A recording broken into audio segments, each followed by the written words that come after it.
You've probably heard the claim before, maybe from a pastor, maybe from an apologetics blog, maybe from a documentary trying to prove something about the crucifixion. The trial of Jesus broke Jewish law. Some lists go further and claim it broke 18 separate rules in a single night. It sounds devastating. It sounds like a slam dunk, and it has a problem almost nobody mentions when they repeat it. The law book most people cite to prove all of this, the Mishnah, was not written down until around the year 200. That is roughly 170 years after the event it is supposedly convicting. Imagine trying to prove a crime happened in 1850 using a legal manual published today. That is roughly the gap we're dealing with. So does that mean the whole claim falls apart? Does that mean the trial was actually fine and generations of preachers have just been repeating bad history? Not exactly. The real answer is more interesting than either extreme, and it tells you something about how careful historical reasoning actually works, layer by layer, rather than by grabbing the first dramatic list that confirms what you already wanted to believe. To understand what is actually at stake here, we need to understand what the Sanhedrin was in the first place. In 1st century Judea, the Great Sanhedrin was the highest Jewish judicial council, traditionally described as 71 members, presided over by the high priest. Jewish tradition places its official meeting place in the chamber of hewn stone, the Lishkat Hagazit, a hall built half inside and half outside the sacred courtyard of the temple complex itself, a location chosen so precisely that its two halves let the court sit in a technically permitted space while still remaining as close as possible to the presence understood to dwell in the sanctuary. This was not some improvised committee. It was, at least on paper, the most formal legal body in Jewish life, handling everything from civil disputes to capital cases, the kind of cases where a person's life was actually on the line. Now, before we even get to the rules that were supposedly broken, it helps to know who was actually running the room that night, because the answer is stranger than most retellings let on.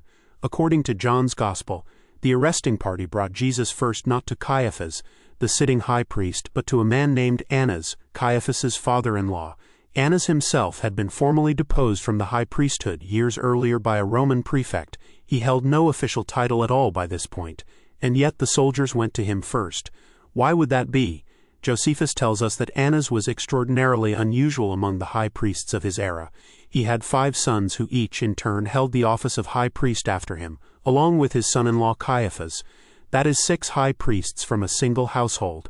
Jewish tradition preserves a far less flattering picture of this same family. Rabbinic literature records a saying cursing the house of Annas for their greed, and later sources describe the family running lucrative sacrificial animal stalls, the so-called booths of the sons of Annas, where pilgrims arriving for the festivals were charged inflated monopoly prices for the sheep, wine, and oil required for temple offerings.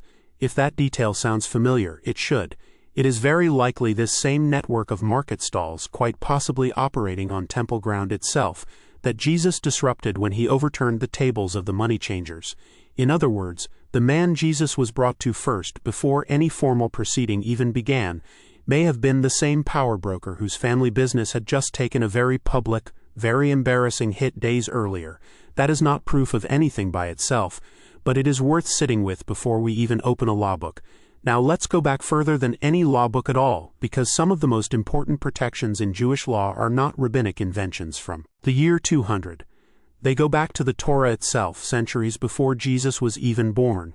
Deuteronomy lays out a principle that shows up again and again in Jewish legal thinking. No one could be put to death on the testimony of a single witness. It required 2 or 3 witnesses whose accounts actually agreed. And Deuteronomy goes further still. If a witness was later shown to have lied, that witness was to receive the very punishment they had tried to inflict on the accused. An eye for an eye applied specifically to perjury in capital cases. This is not a later rabbinic elaboration. This is ancient, foundational, load-bearing law, the kind of principle no serious first-century Jewish court could simply ignore, regardless of whether the Mishnah existed yet. Keep that principle in mind because it is about to matter enormously. From Annas's residence, Jesus was brought to Caiaphas, and this is where the Gospel of Mark gives us a detail that is easy to read past too quickly. Mark tells us that the chief priests and the whole council were seeking testimony against Jesus in order to put him to death, but did not find any, because many gave false testimony, and their testimony did not agree. Read that again. Their testimony did not agree. That is not a minor scheduling problem or a technicality invented centuries later by rabbis in the Mishnah. That is a direct failure of the ancient, Torah-rooted standard we just talked about, agreeing witnesses. By the oldest legal yardstick available in Jewish tradition, a yardstick already centuries old by the time of Jesus, the case should have collapsed in that room. And notice something else buried in that same verse.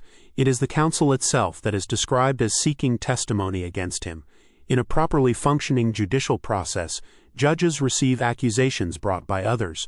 They do not go hunting for accusations to justify a verdict they already want. Eventually, according to Mark and Matthew, the high priest presses Jesus directly, asking whether he is the Messiah, the Son of the Blessed One. Jesus answers, and in doing so, according to Mark's account, he is said to have committed blasphemy. This is worth slowing down for because it sits at the center of the entire charge, and it involves a technicality most retellings skip entirely. Later rabbinic law, recorded in the same Mishnah tractate on the Sanhedrin, defines blasphemy in a surprisingly narrow way. According to that later definition, a person is only guilty of blasphemy in the full legal sense if they actually pronounce the divine name itself, not merely if they make an exalted claim about themselves. Some scholars have pointed out that if this narrower definition already reflected common practice in the first century, then what Jesus is recorded as saying, an allusion to the Son of Man from the prophet Daniel seated at the right hand of power, may not have technically met that bar at all. It was almost certainly experienced as blasphemous, as an outrageous, maddening claim to divine authority by the men in that room. Whether it met the later technical legal definition of the specific crime of blasphemy is a separate and genuinely debated question. In other words, even the charge itself may have been built on shakier legal ground than the confident language of the verdict suggests. Now here is where the later Mishnah becomes genuinely useful, not as a smoking gun, but as a lens. The tractate called Sanhedrin lays out detailed procedures for capital cases. Trials were to be conducted only during the day, and if a conviction carrying the death penalty was reached, the court could not finalize that sentence until the following day, allowing time for second thoughts, for a witness to reconsider, for the weight of the decision to actually sink in. Capital cases could not begin on the eve of the Sabbath or a festival, because the strict rest requirements of those days would make it impossible to properly continue or delay the proceedings if needed.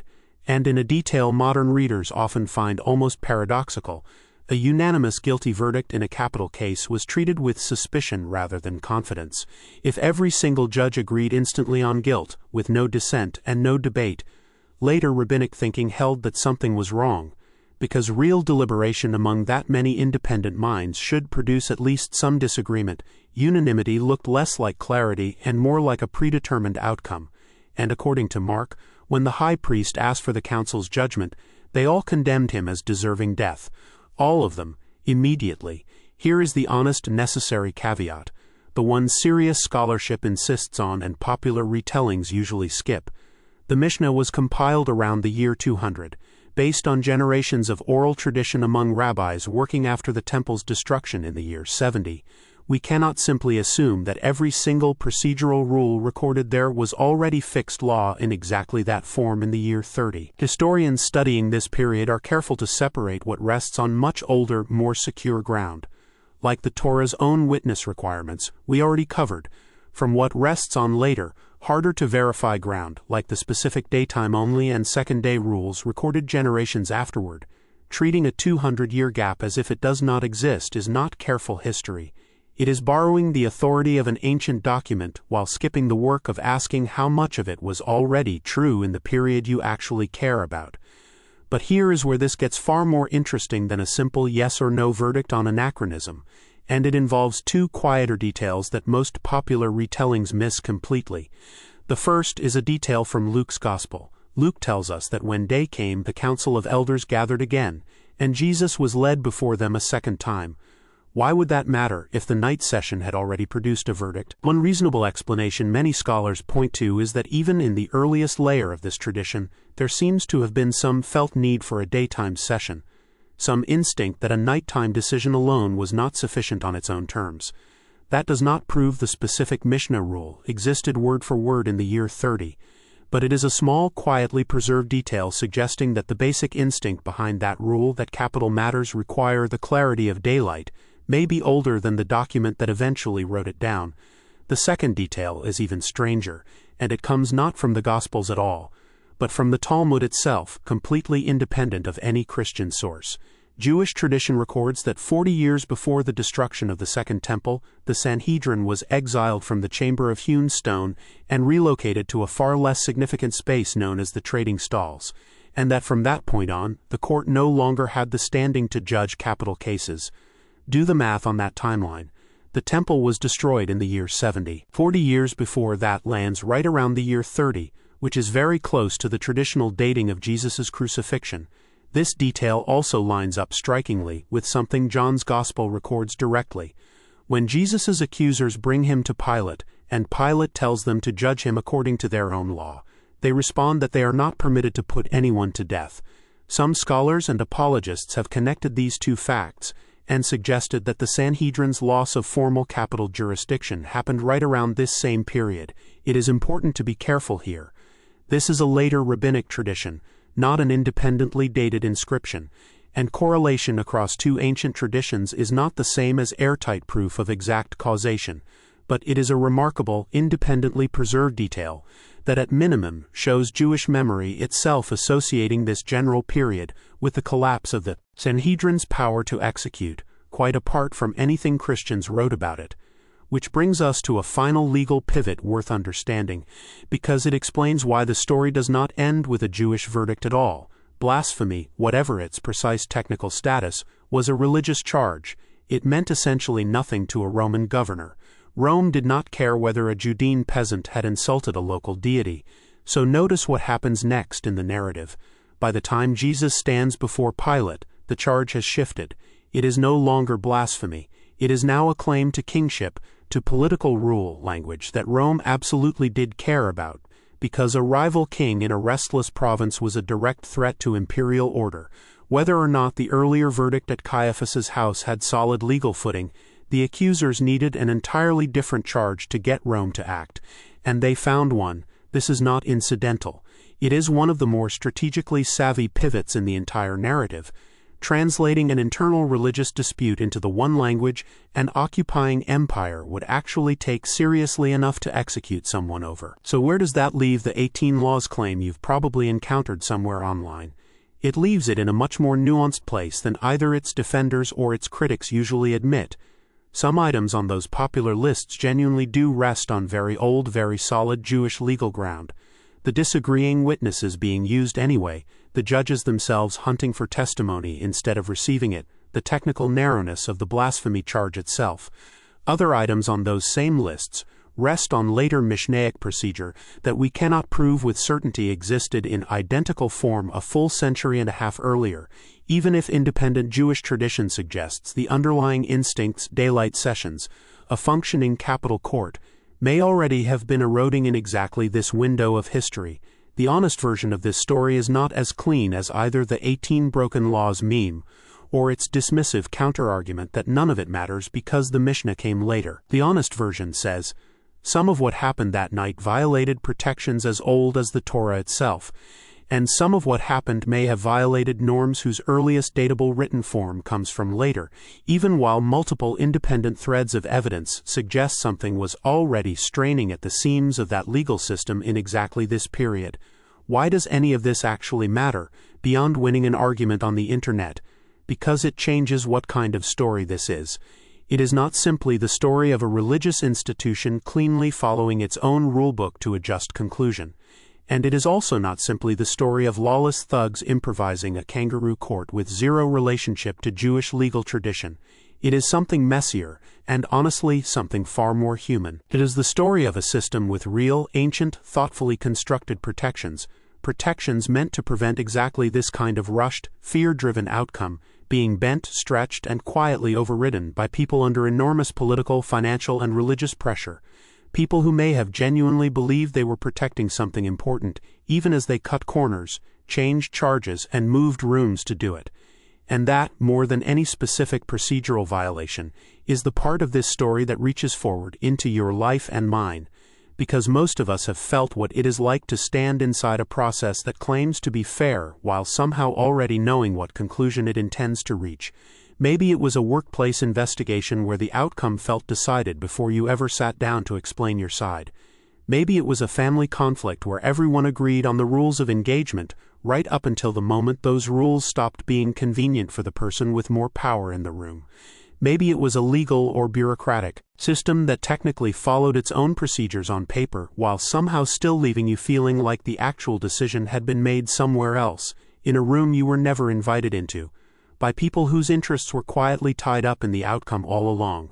There is a particular kind of pain in that experience, the pain of being wronged not by chaos, but by a system that had every tool available to be fair and chose, under pressure, not to use them. If that describes something you have lived through, the trial of Jesus does not offer you a tidy explanation for why unfair things happen. What it offers is something quieter and, over time, sturdier. It offers the picture of someone who walked directly into a process bent against him from the very first hour, brought first to a man with no official standing but plenty of motive, questioned with testimony that even the court's own witnesses could not make agree, judged unanimously in a way that ancient tradition itself found suspicious, and finally handed over under a charge quietly swapped out to fit what the empire in charge would actually act on. The room was stacked in more ways than any single list of 18 violations can capture, and none of that turned out to be the final word. So here is the question worth sitting with long after this video ends. Where in your life right now does a process feel like it has already decided your outcome before you ever really got a hearing?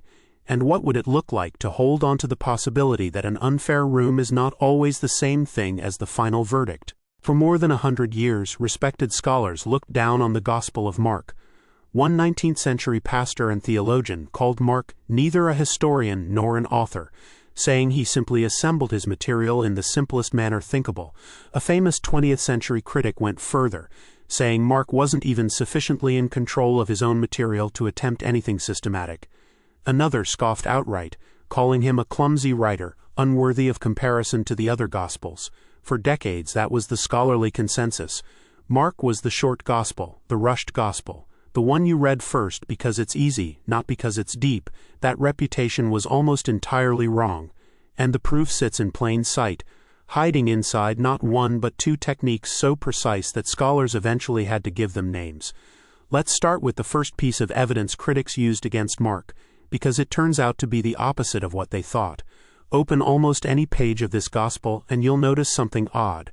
Everything happens immediately. The Spirit immediately drives Jesus into the wilderness. A leper is immediately healed. Simon's mother-in-law immediately gets up and serves them.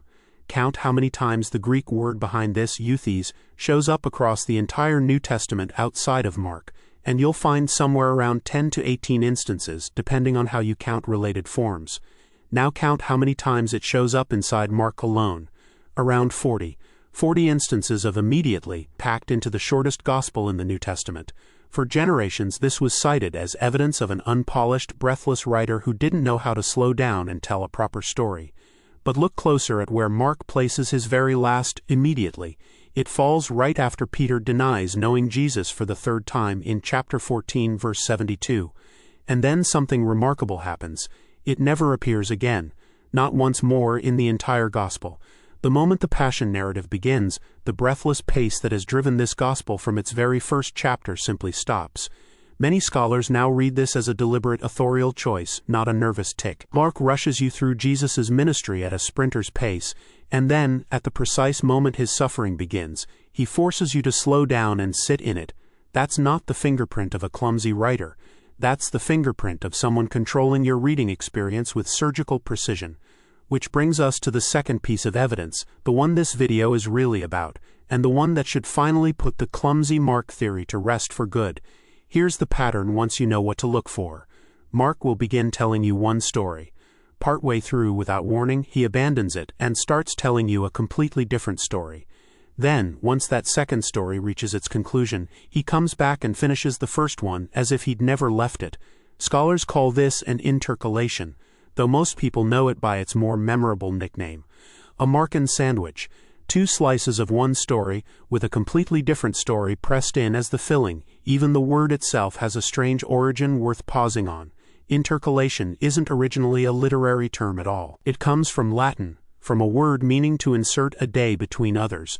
The exact term ancient calendar keepers used when they inserted an extra day or month to keep the lunar calendar aligned with the solar year. The same basic problem the Roman calendar reform under Julius Caesar was designed to solve. Mark, in a sense, is doing the same thing with his stories. He inserts one narrative into the middle of another to keep something else, the meaning, properly aligned. This isn't a fringe theory from one overly creative scholar. A landmark study on this exact technique, published in 1989 in the academic journal Novum Testamentum, laid out the clearest criteria for identifying a genuine Markan sandwich, and much of the scholarship since has built directly on that foundation. The criteria are specific. The outer story and the inner story need separate main characters who never cross paths between the two. The outer story has to be left deliberately incomplete, suspended right at the point of interruption. And critically, when Mark finally returns to finish that outer story, it usually contains some detail, some echo, that only makes sense once you've read the inner story sitting inside it. The two halves aren't just glued together, they're designed to interpret each other. Scholars still argue over the exact final count. Across the wider academic literature, researchers have proposed as many as 20 different passages as possible candidates for this technique, which tells you how carefully people have combed through this gospel looking for the pattern. But when you apply the strict criteria, most investigators agree the pattern shows up clearly, at least 6 distinct times. Let's walk through all 6 in depth, because once you see how they work individually, the bigger picture becomes impossible to unsee. The first sandwich appears early, in chapter 3.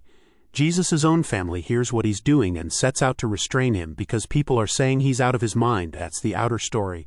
And Mark leaves it hanging right there mid-journey. He cuts away to a group of religious scribes who have arrived from Jerusalem with a much harsher accusation, that Jesus casts out demons by the power of Beelzebul, a mocking title for a pagan deity, essentially Lord of the Flies, used here as shorthand for the Prince of Demons himself. Jesus responds with the simple logic that a kingdom divided against itself cannot stand, and then delivers one of the most serious warnings in the entire gospel about a sin that cannot be forgiven. Only after that confrontation does Mark finally return to the family, arriving outside the crowd, and Jesus' memorable response redefining who counts as his true family. Once you view them side by side, the sandwich makes its point almost without commentary. Two very different groups, standing at two very different levels of hostility, arrive at the exact same failure. Neither his relatives nor the religious scholars from Jerusalem actually recognize who is standing in front of them. The second sandwich might be the most famous one, and it's directly connected to a story this channel has already covered in depth. A synagogue ruler named Jairus, a man with a name, a title, and real social standing, begs Jesus to come and heal his dying 12-year-old daughter. Jesus agrees and starts walking toward the house, and then mid-journey the story stops. A woman who has suffered a chronic hemorrhage for 12 years, a woman Mark never even names, quietly reaches through the crowd and touches the edge of Jesus' cloak. Under the purity laws found in Leviticus, a woman with this kind of ongoing bleeding was considered ritually unclean, and anyone or anything she touched would become unclean by extension. For her to push through a dense crowd and touch a rabbi in public wasn't just desperate, it was a serious social risk. She's healed instantly. Jesus stops everything to find her, and rather than rebuking her for the interruption, he calls her daughter and commends her faith. Only then does Mark return to Jairus, now told his daughter has already died, and Jesus raises her regardless, speaking 2 Aramaic words Mark preserves in the original language before translating them for his Greek-speaking readers. Talitha cum, little girl, get up. Notice the detail many readers miss entirely. Both figures in this sandwich are connected by the exact same number. The woman has suffered for 12 years, the same span as the entire life of the girl Jesus is on his way to heal. 2 women, one named and privileged, one anonymous and desperate, both restored by the same power, at the same number of years. The third sandwich takes place a little later, when Jesus sends out his 12 closest followers, giving them authority to preach, to heal, and to cast out demons. That mission story begins, and then Mark abruptly cuts away to something that had happened earlier, the death of John the Baptist. The backstory matters here. Herod Antipas, the regional ruler, had married Herodias, his own brother's wife, a marriage John had publicly condemned as unlawful under Jewish law. At a birthday banquet in front of his guests reclining at the table in the Roman style, Herod makes a rash public oath to Herodias' daughter after her dance pleases him, promising up to half his kingdom. Manipulated by her mother, she asks for John's head on a platter, and Herod, trapped by his own public oath in front of witnesses he doesn't want to look weak before, grants it. Only after that dark flashback does Mark return to the 12, now returning from their mission to report everything they had done. Set side by side, the contrast is stark. In one storyline, ordinary followers extend the kingdom of God through healing and honest proclamation. In the other, a corrupt royal court destroys a prophet over pride and a rash promise made to please a dancing girl.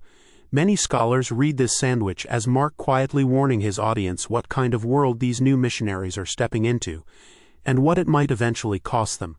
The fourth sandwich is the one that likely brought many of you to this channel in the first place. The cursed fig tree wrapped around the clearing of the temple, already explored here in its own dedicated video, so we won't repeat every detail. But here's something worth adding for anyone who's seen that earlier video. Some scholars, most notably in a widely discussed 2002 journal article, have argued that this sandwich is actually the middle layer of something even more architecturally complex. A triple intercalation spanning the entire 11th and into the 12th chapter. On this reading, the triumphal entry into Jerusalem forms the outermost layer, itself broken by an unusual detail. Jesus enters the city, looks around at everything in the temple, and then leaves without doing anything, simply because Mark tells us it was already late. That strange, quiet, anticlimactic exit is only resolved the next day, when he returns and drives out the money changers, retroactively explaining what he had been silently assessing the day before. Layered inside that outer frame sits the fig tree and temple sandwich we already know, and the entire unit is bookended by shared language from Psalm chapter 118, quoted once at the triumphal entry and quoted again at the conclusion of the parable of the tenants that follows. If this reading holds, Mark isn't just using one sandwich here. He's nesting a sandwich inside a sandwich inside a sandwich, 3 layers deep, a structural feat few casual readers ever notice and even fewer clumsy writers could pull off by accident. The 5th sandwich takes place just before the crucifixion. The chief priests and scribes are plotting quietly to arrest Jesus, careful to avoid doing it during the festival crowds, worried about a riot. That plotting story pauses, and Mark inserts an entirely different scene.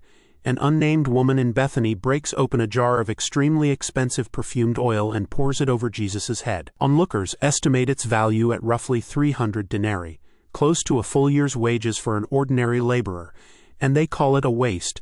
Jesus defends her, saying she has anointed his body in advance for burial.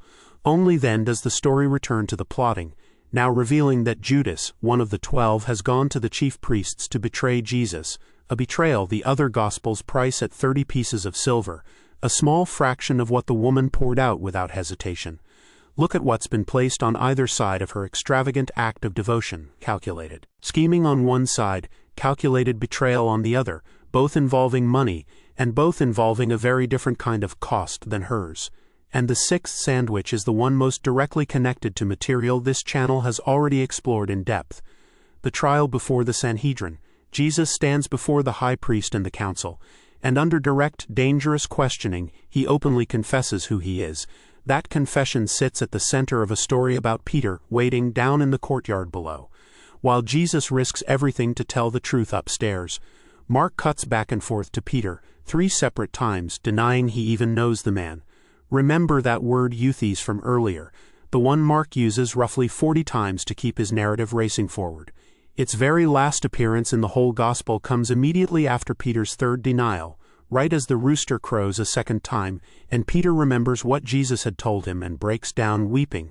From that verse onward for the rest of the crucifixion narrative, the word never appears again. The same night, likely the same building, one man's courageous confession unfolding at the exact same moment as another man's frightened denial, and the very rhythm of the Gospel itself slows down to let you feel the weight of it. Few sandwiches in this Gospel land with a harder emotional gut punch than that one. So why would a Gospel writer, one long dismissed as clumsy and unsophisticated, use the exact same intricate structural device at least 6 separate times, and possibly nest it 3 layers deep in at least one case? Here's what many scholars have come to appreciate. Mark rarely stops the story to explain what something means. Unlike some of the longer teaching discourses found elsewhere in the New Testament, Mark tends to show rather than tell. The sandwich technique is his primary tool for commentary without commentary. He doesn't need to add a sentence explaining that the temple has become spiritually barren. He lets a withered fig tree say it for him. He doesn't need to state that true devotion looks different from calculated religion. He simply places one directly between two acts of betrayal and lets you feel the contrast. Even his famously simple, breathless style, all those short sentences starting with, and all those instances of immediately, turns out on closer inspection to be doing careful narrative work rather than revealing an amateur hand. The reputation of Mark as an unskilled, hurried writer collapses the moment you realize how much interpretive weight he's quietly loading into simple pacing and narrative placement. There's something worth sitting with in all of this, something that reaches beyond ancient literary technique. In every one of these 6 sandwiches, the interruption is never a distraction from the real story. The interruption is the story. The woman with the hemorrhage isn't a delay keeping Jesus from Jairus' daughter. She's the reason we understand what faith actually looks like when it reaches Jairus' daughter a few verses later. John the Baptist's death isn't a grim detour from the disciples' mission. It's the very cost that mission may eventually demand. Peter's failure isn't a side note to Jesus' trial. It's placed there specifically so you feel both truths in the same breath, courage and cowardice occupying the very same night. Think about your own life for a moment. How many times has something interrupted what you thought was the main story of your day, your year, your plans? An illness, a delay, an unexpected phone call, a relationship you didn't choose to lose or gain, a season that pulled you away from the plan you were following. It's tempting to treat those interruptions as distractions from your real story, obstacles keeping you from what actually matters, chapters you'd delete if you had editorial control. But what if some of them are functioning exactly like a Markan sandwich? What if the interruption isn't separate from your story at all, but is quietly supplying the very meaning your story needed in order to make sense? The bleeding woman didn't know she was about to become the lens through which a grieving father's faith would finally be understood. She just knew she needed to reach out and touch something. Sometimes we don't recognize the middle of our own sandwich until much later, looking back, realizing that the detour was never really a detour at all. So here's a question worth carrying with you after this video ends. Think of the last interruption that frustrated you, the thing that pulled you away from what you thought you were supposed to be doing. What might it reveal if you stopped reading it as a distraction from your story and started reading it as the missing middle that explains it?